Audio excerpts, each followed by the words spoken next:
بسم الله والحمد لله، الصلاة والسلام على رسول الله وعلى آله ومن والاه. هذه بعض الأسئلة نجيب على ما يسر الله سبحانه وتعالى منها. قال: هل يجوز دفع ديون الناس من فلوس الزكاة أم الأولى أن توزع مواد غذائية؟ لا، ما يجوز أن تدفع ديون الناس من فلوس الزكاة فتعطيهم الزكاة ثم هم بعد ذلك يدفعون لك إن شاءوا يدفعون لك، وهذا الذي يلزمهم أنهم يسددوا الديون التي عليهم لك. أما أنك تقول هم لهم ديون خلاص نقطعها ونسددها لهم، لا، سلمه في يده ثم بعد ذلك يسدد ديونك هو، ولعل له بعض الحاجات وربما تصبر أنت عليه، وله بعض الحاجات الضرورية يريد يشتري بعض الملابس لأولاده أو بعض الأشياء التي هي مهمة يراها، ولكن ينبغي أن يسدد ديون الناس، يسدد الديون، وهذا الذي ينبغي أن يبادر به الشخص قبل كل شيء، فإن الدين معلق بالذمة، وإن الرجل يحبس في قبره بسبب دينه، يحبس في القبر بسبب الدين حتى يسدد عنه. فهذا الفعل لا تفعله، ولكن تخبرهم تقول: يا جماعة عليكم ديون متأخرة لها كذا كذا سنة، ولا أنا لي مال زكوي، هذه ديونكم ادفعوا لي مالي، هذه الزكاة أنتم مستحقون، لكن أنا أريد ديون التي عليكم. تذهبوا تأخذوا المال وتشتروا ببعض الأشياء الكماليات، هذا لا يصلح. ينصحهم يعطيهم موعظة، إن كانوا مستحقين للزكاة يعظهم.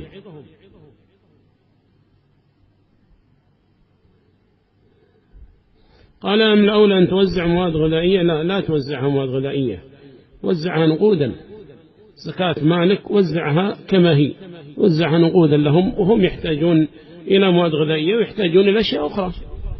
ما يحتاج بعضهم مواد غذائية موجودة، ولا سيما في رمضان ربما يوزع لهم من هنا ومن هنا، فهو يحتاج إلى السيولة ويحتاج إلى المال لأجل أن يشتري بعض الأشياء التي يراها من ضروريات البيت، وبعض الأشياء التي يحتاج إليها الأولاد، ولا سيما كما تعلمون العيد مقبلة، والأولاد ربما يحتاجون وما عنده شيء، فلا تخرجها من المواد الغذائية إلا من علمت أنه يتلاعب بالمال. إذا سلمت في يده المال ذهب يشتري القات، وذهب يشتري الدخان، وذهب يشتري الأشياء التي ما تعود على أولاده بنفع وما يعطي لأولاده شيء.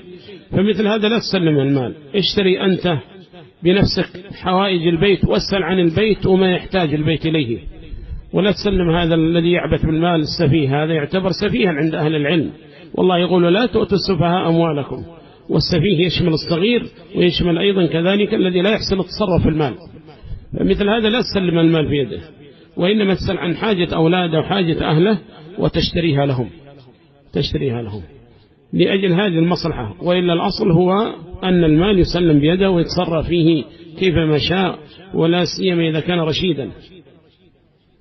قال: ما حكم استمرار دم النفاس أكثر من 40 يوما؟ الصحيح من أقوال أهل العلم، وهو الذي عليه جمهور أهل العلم، لحديث أم سلمة أن المرأة كانت تمكث على عهد النبي صلى الله عليه وسلم في نفاسها 40 يوما. هذا هو الصحيح، والحديث يحسن له طرق كثيرة يحسن بها. فعلى هذا إذا زاد الدم بعد 40 فلا تلتفت إليه، إلا إذا صادف أيام حيضها قبل ولادتها.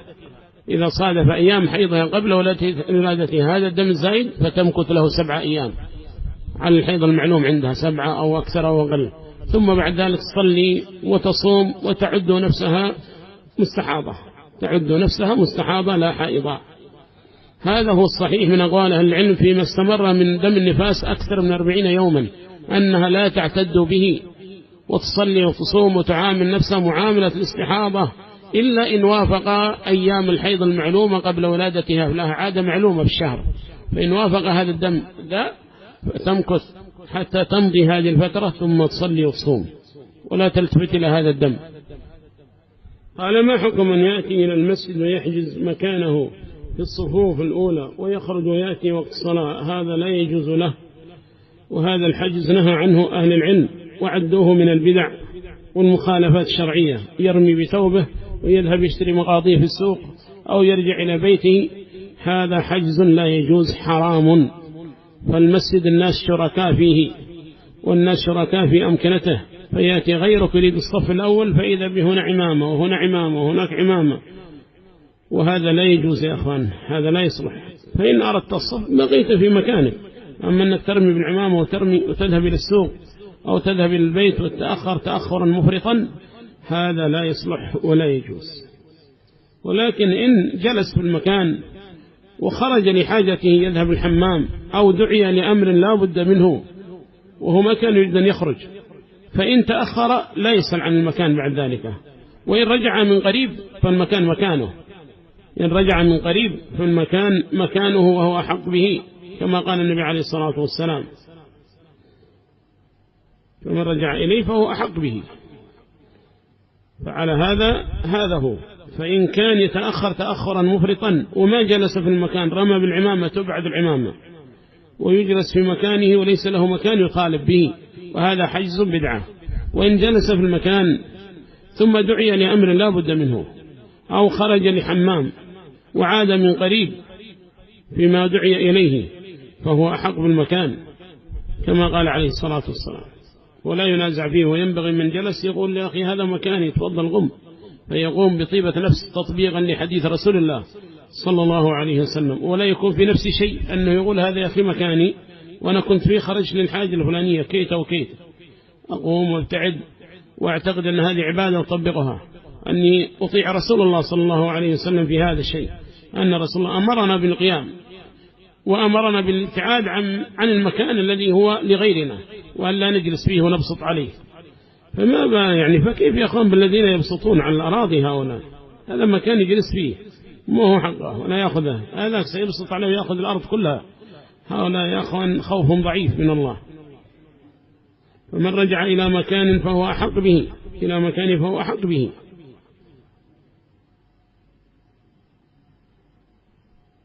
قال: ما حكم صلاة المسبل ثوبه؟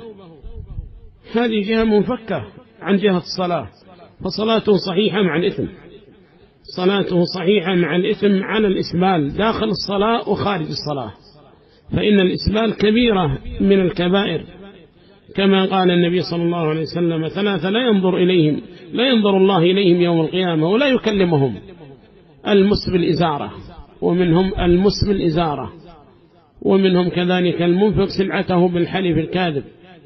هؤلاء لا يكلمهم الله سبحانه وتعالى ولا ينظر إليهم يوم القيامة. إذن هو كبيرة من الكبائر. وتجد أبناء المسلمين يتساهلون بالإسبال، وثوبه يجره وينظف به الأرض، هذا خطأ يا أخوان. وما تحت الكعبين ففي النار، يقول عليه الصلاة والسلام: ما تحت الكعبين ففي النار، ارفع إزارك. قال ابن عمر: مررت على رسول الله صلى الله عليه وسلم فقال: يا عبد الله ارفع إزارك. قال: فرفعته فما زلت أرفع حتى بلغت به إلى نصف الساقين.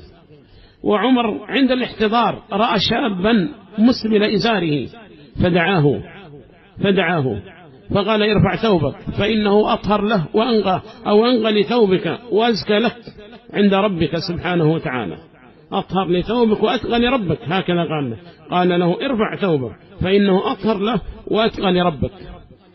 نصحه وهو في سياق الموت ينصح بهذه النصيحة المهمة، لأن هذا كبيرة من الكبائر، والشباب المسلمين صلحهم الله يتساهلون في هذه المعصية، فيسبلون أزرهم إلى ما تحت الكعب. هذا كله صادر عن جهل، مساكين ما تعلموا، وإلا يسمع مثل هذا الحديث: 3 لا يكلمهم الله ولا ينظر إليهم، المسبل إزارة، خلاص ما تحت الكعبين في النار، ترك الإسبال قيادا لشرع الله، ولا يجلس يتحدث جر ثوب خيلا ولا ما جر ثوب خيلا، يجلس يتفلسف أمام الأحاديث هذه الناصة على تحريم الإسبال. هذا يدل على عدم القياد. وهو كما أشار عمر في يعني نفع لك، أطهر لثوبك وأتقى لربك. ثوبك يسحب الأرض كل يوم تحتاج من يصب لك، تتعب الناس بعدك. فقال له عمر: أطهر لثوبك وأتقى لربك، فاعمل بهذه النصيحة. فصلاته صحيحة لانفصال الجهة مع الإثم على الإسبال داخل الصلاة وخارج الصلاة. قال: ما هي النصيحة التي تقدمها لشبابنا من خلال قصة الشعر الغريبة والزنانير الطويلة الذي ننصحهم به أن يتقوا الله في أنفسهم، وأن يتقوا الله في شبابهم، وأن يبتعدوا عن تقليد أعداء الله، وأن لا يغتروا بمثل هذه الأشياء التي تشينهم. والله ما تزينهم هذه الأشياء، بل هي تشين تلك الوجوه الطيبة، تشينها.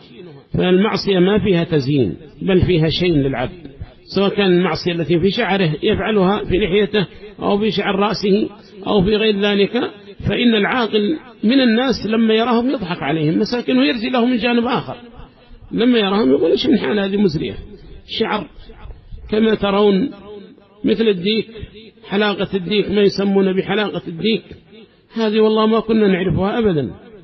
كان أحدنا إذا أراد يربي شعره شعر يعني يجعل شعره فوق هكذا يسمونه بالآفرو، ويجيب له مشط هذاك مثل العظام ويمشطه من هذا الموضع حقنا أجل يرتفع الشعر هكذا. أما هذه الحلاقات المزرية هذا والعياذ بالله تقليد أعداء الإسلام. يرى لاعبا من لاعب الكرة فتعجبه تلك الهيئة لضعف إيمانه وعدم علمه فيطبقها اليوم الثاني، يذهب عند الحلاق أحلق لي مثل ذلك تلك الحلاقة التي رأيناها أمس في ذلك الشخص، والله المستعان. هذا كل الذي نصاب به بسبب البعد عن الخير يا أخوان. هذه المعاصي لها تأثير على حياة الناس، ولها تأثير على أمنهم، ولها تأثير على عيشهم، ولها تأثير على كثير من شؤونهم. ولكن الله في خير في بلدنا، خصوصا نتكلم على بلدنا، الشباب فيهم خير، يسمعون النصح وما تجد المعاند فيهم، وإنما يفعل هذا عن جهل، وإذا نصحته يستفيد يقول جزاك الله خيرا. وتجد قلوبا لينة في هذه البلاد الحمد لله، ما نعرف أحدا يعادي يعني عداوة شرسة لهذا الخير، كلهم يدينون لهذا الخير ويعترفون بأنه خير.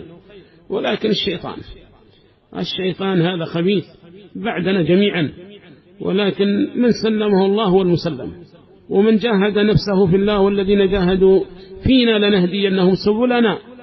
الله وعد بالهداية إلى السبل وإلى الصراط المستقيم لمن جاهد نفسه فيه جل وعلا. فعلى الشاب أن يجاهد نفسه في الله ويبتعد عن هذه المعاصي التي تشينه وتشين هذه الخلقة الطيبة. سنانير الأيام هذه رأيناها طويلة هكذا يحلقونها ويطولونها، وهكذا أيضا قصات شعر غريبة. فالذي نقدمه لهم ولأنفسنا أننا نتواصى بالصبر وبالحق وبطاعة الله سبحانه وتعالى وبتقوى الله بالبعد عن المعاصي والبعد عن تقليد أعداء الله. ولن ترضى عنك اليهود ولا النصارى حتى تتبع ملتهم، ودوا لو تكفرون كما كفروا فتكونون سواء. هذا هو الذي يهدف إليه أعداؤنا، والذي يرومه أعداؤنا ويقصده أعداؤنا، أنهم يميلون عن ديننا ويبعدون عن ديننا. هذا المقصد لهم الأعظم. وما يكتفوا منك بهذه الحلاقة وهذه الزنانير وهذه قصات الشعر، لا، ودوا لو تكفرون كما كفروا فتكونون سواء، ولن ترضى عنك اليهود ولا النصارى حتى تتبع ملتهم. هذه الغاية التي يريدون تحقيقها الآن، يسعون في تحقيقها عن طريق الرافضة وعن طريق غيرهم. فيريدون البلاد أن تكون مظلمة بسب الصحابة، فإن الرافضة إذا استيطروا أول ما تسمع في مساجد سب أبي بكر وعمر وعثمان وغيرهم من أجلة الصحابة. وهكذا تسمع الكفر البواح بالطعن في عائشة أم المؤمنين وأنها زانية. هذا الذي يقصد أعداء الله تمكين الرافضة لأجل العياذ بالله ما يقصدونه من الكفر بالله سبحانه وتعالى. وهيهات هذه البلاد أثنى الله عليها بلاد الإيمان، الإيمان يمان والحكمة يمانية. أتاكم أهل اليمن هم أرق قلوبا وألين أفئدة، فهم أهل الحكمة وأهل الإيمان. والله سبحانه وتعالى هذه البلاد يدافع عنها على كر من أعداء الله شديد. والله لو كان لغيرنا من بعض الدول لسقطت، مثل ما سقطت ليبيا، سقطت سوريا وغير ذلك من البلاد، سقط كثير من البلدان.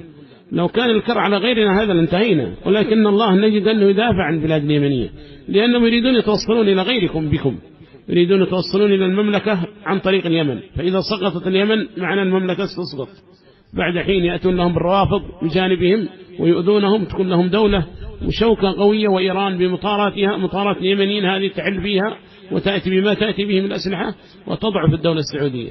فهذا الكر علينا، ونحن مقصودون للخير الموجود، وأيضا غيرنا مقصود به. فلذلك تجدهم يدافعون عن الحوثي، يحاورون حوار بعد حوار، ولا من هو الحوثي حتى يحاور؟ من هو الحوثي حتى يحاور هذا الخبيث؟ ولكن ظهره قوي، معه ظهر يحتمي به أعداء الله كلهم مع الحوثي. كل ذلك لضرب المسلمين وضرب بلاد الإسلام، وضرب أيضا كذلك مهبط الوحي المملكة، ضرب مهبط الوحي البلاد الوحيدة التي فيها الخير والله، يعني ظاهر مع اليمن. هاتان بلدتان عظيمتان، اليمن والمملكة، فيها الدين والله الحمد ظاهر، وفيها أهل العلم، وفيها الخير من الشعوب. ولا كثير من البلدان يعني حصل لها ضعف في جانب دينها، حصل لها ضعف، لكن هذه البلاد اليمنية لا زالت بخير، وهكذا بلاد المملكة. لذلك يكرون علينا وعليهم، ونحن إنما همزة وصل للتوصل إليهم، إذا سقطنا سقطوا، هذا ظنهم. ولكن الله سبحانه وتعالى يقول: ولا يحيق المكر السيء إلا بأهله.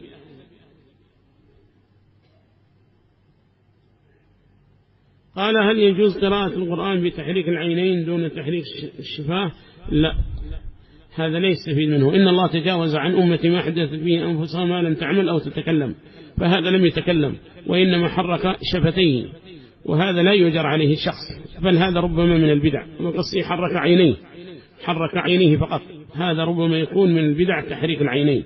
أما الشفتان نعم يحركان، لكن تحريك العينين ويقصد به قراءة القرآن هذا من البدع، فلا يجر عليه الشخص، وإنما يجر على التلفظ. فإذا قرأ حرفا من قرأ حرفا من كتاب الله، يقول مسعود: من قرأ حرفا فله حسنة، والحسنة بعشر أمثالها. لا أقول ألف لام ميم حرف، ولكن ألف حرف وميم حرف ولام حرف، قرأ، والقراءة معلومة عند الناس تلفظ، وهذا لم يقرأ شيئا، فلا يجر على هذا الشيء. قال: هل يجوز أن يدعى على من يؤذون أن أدعو، هكذا الصواب، أن أدعو على من يؤذون المسلمين بأصوات في المساجد برفع أصوات بالمولد أو البدع كما هذه في هذه الأيام؟ تدعو لهم بالهداية، أن الله يصلحهم وأن الله يهديهم. كثير منهم عوام مساكين، ويظن نفسه يتقرب إلى الله سبحانه وتعالى بهذه البدع، والبدع ما يتقرب بها لله جل وعلا، بل هي معاصي تعتبر مخالفات شرعية، ولكن تدعو لهم أن الله يصلحهم، فهم آباؤنا، كثير منهم آباؤنا، وهكذا بعضهم إخوانك، فادعو لهم بالهداية، هذا أحسن، أن الله يهديهم وأن الله يصلحنا وإياهم. لأن كثير منهم هؤلاء الكبارات ما يأتون مثل هذه الأشياء، ما يأتي يلا يوم خاص إن جاء، وإلا هو يجعل هؤلاء المساكين في المسجد فقط، أما هو ما يتنازل يجلس بجانب العام، إذا يرى أنه منقص في حقه أنه يجلس بجانب فلان وفلان من العوام، لا يذهب البيت بس يشجعهم من وراء الكواليس ويدفع بهم، أما هو ما يحضر أبدا، ما يحضر.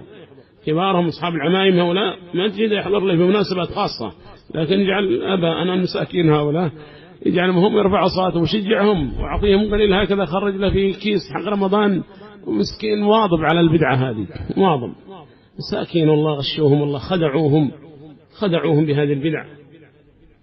ولا هم يا أخوان ما يحضرون، ولا يتنازل أن يجلس بجانبك، ما يتنازل أن يجلس بجانبك، هذا صاحب العمامة الكبيرة يحتقرك، وإنما يحتاج إلى تلك القبلة الشديدة في اليد، وذلك التعظيم الشيطاني له يحتاجه، فهو هذا مطلبه، هذا الذي يقصده. والحمد لله جاءت السنة ودحرت كثيرا مما كانوا يعملون ومما كانوا يصنعون، فهم في حنق على هذا الخير، ونسأل الله أن يزيدهم غيظا في قلوبهم. قل موتوا بغيظكم، أنا أعني هؤلاء أصحاب العمائم المبتدعة الذين في قلوبهم غيظ على هذا الخير، أما عوام الناس فنحن منهم وننصحهم يعني، هم منا ونحن منهم، ولعله يأتي يوم يبتعدون عن هذه المعاصي وعن هذه البدع. وكثير من الناس قد استجاب واستفاد من هذه الدعوة. قال: إذا رأيت شخصا مفطرا في نهار رمضان كيف أتصرف معه؟ إن كان غريبا فلعله مسافر وأبيح له الفطر، وإن كان من أهل البلد فتأتيه وتنظر في أمره، فلعله مريض فلعله مريض، وننصحه أن لا يتظاهر بالفطر أمام الناس إن كان مريضا، فلا تهجم عليه من ابتداء الأمر، لا تهجم عليه، انظر وانصحه، ما بالك تأكل، فلعله يبدي لك عذرا ويقول أنا مسافر، جئت من سفر اليوم، جئت من سفر فأحببت أن آكل شيئا تقوى عليه، تقوى به فتعبت، أو أنا مريض ما أستطيع الصوم، فلعله يبدي لك عذرا، فلا تهجم عليه حتى تسأل هذا الشخص المفطر، ولا سيما ممن يتوسم فيه الخير.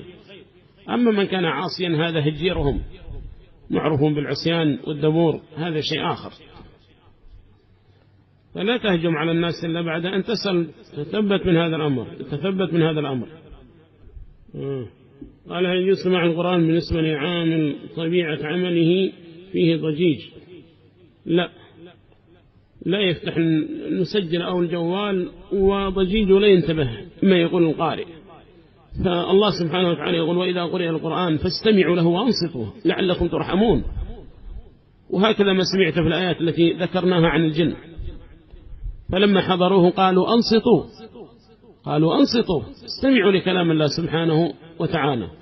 فيجب على الشخص الإنصات إذا سمع. فإذا كان في عملك ضجيج كما تقول ولا تنتبه الآيات وتمر الآيات ولا تسمعها، فلا تفتح شيئا، فإذا هدأ العمل فتحت واستفدت من كلام الله سبحانه وتعالى.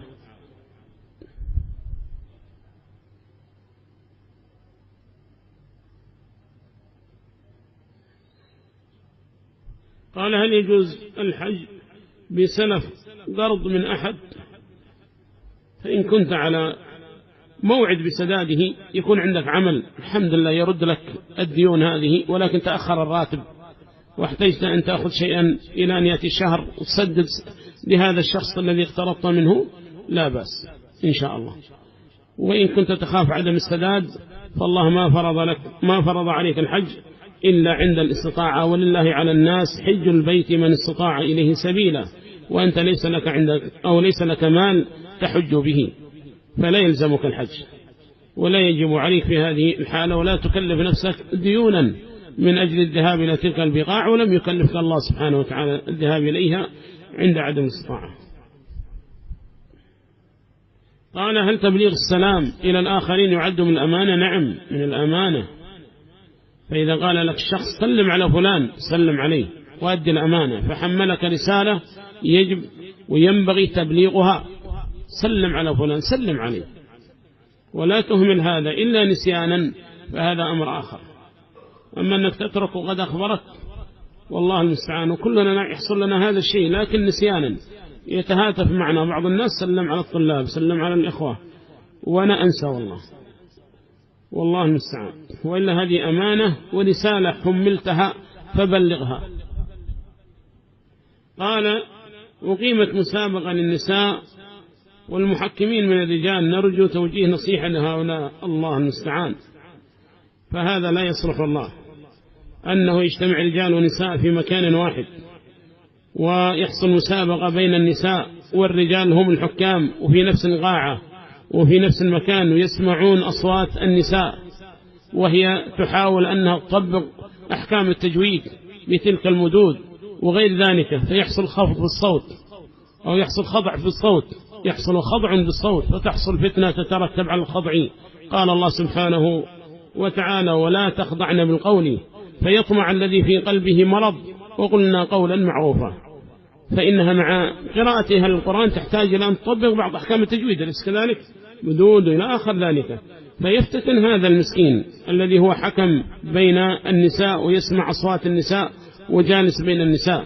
هذا ما أظنه يحصل عندنا هنا، ما أظنه، لعله في بعض المناطق الأخرى.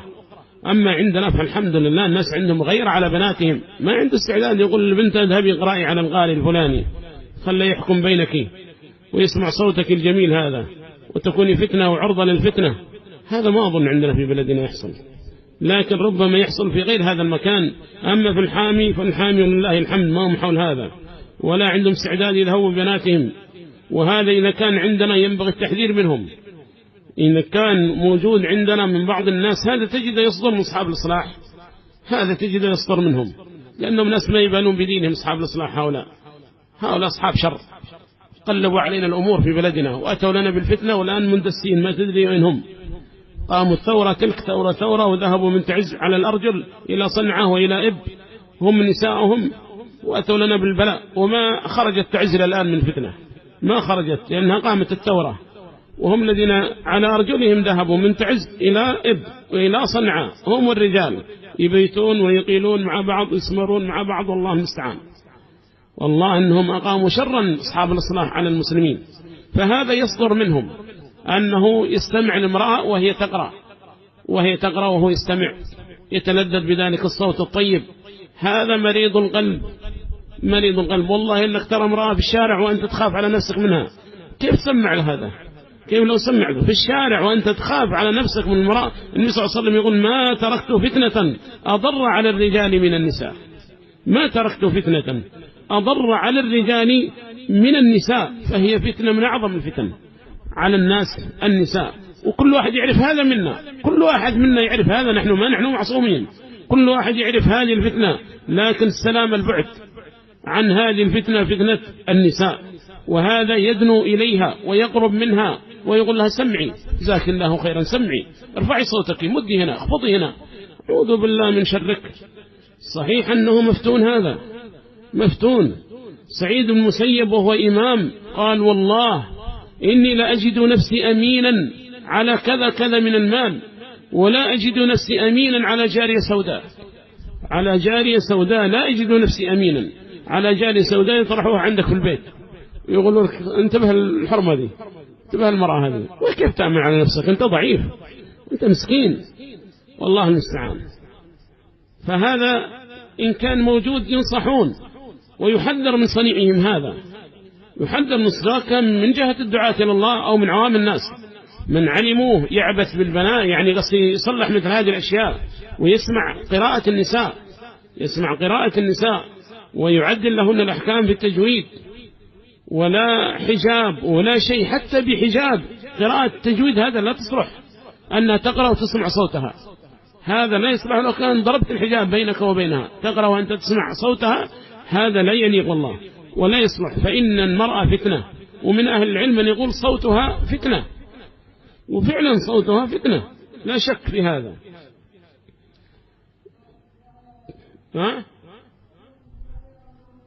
حصلت في الزراعية